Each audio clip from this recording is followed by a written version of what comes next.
Chapter 1.10 Chief Scientist Markus Bauer gets suspicious. Markus Bauer was lying in a hot bath, trying to shake off the cold.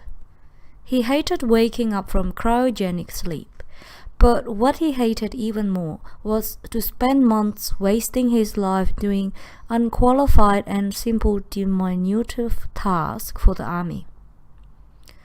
When Markus Bauer enrolled for the ship, Bjorn Muller had given him a choice that he could be cryogenically sleeping for most of his tenure.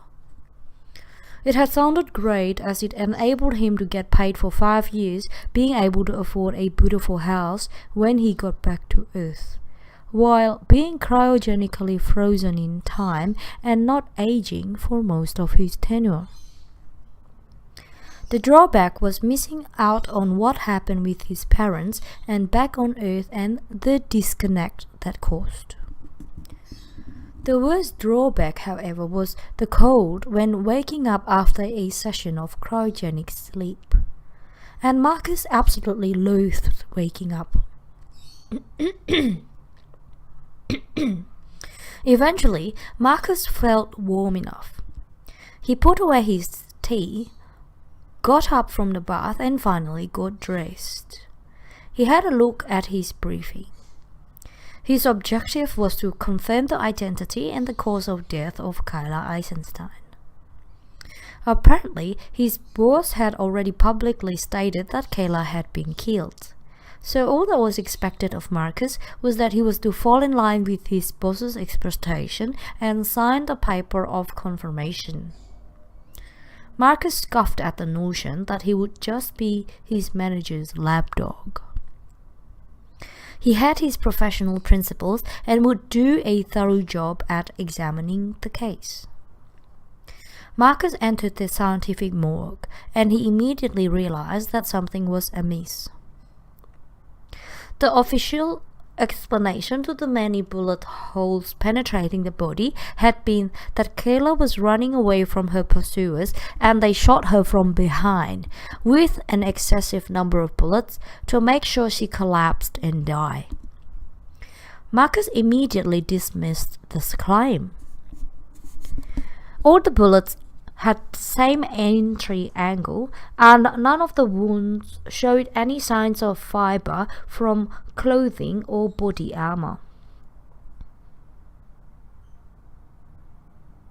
Hence, Markus concluded that Keila must have been shot while lying naked facing down, execution style, by just one individual. But why had they acted this way? They should have known that Keila was more valuable to the Terran Council alive for propaganda and public execution reasons rather than being dead. Instead, her brain and nerve system were utterly wrecked by the abundance of bullets penetrating her body, all directed from the same angle by one individual directly when she was lying down, naked, and not when she was running away from the military troops like what the report had stated. Unless they wanted to hide something, the possibility was apparently there. Another thing bothered Markus. How could he know that this in fact was the body of Keila and not some random corpse? Mysteriously enough, he had a file on the system that supposedly was the DNA of Keila, and that DNA was matching the body. But the origin of that file was very mysterious.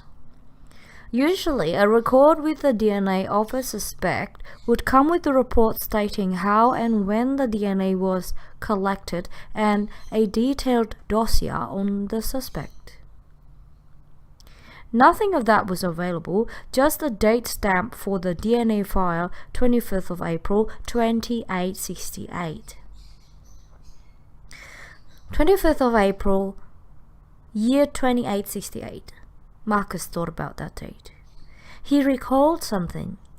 That day, an escape pod had mysteriously disconnected from the ship and crashed on Mars, and a prisoner seemed to be missing and was on the run.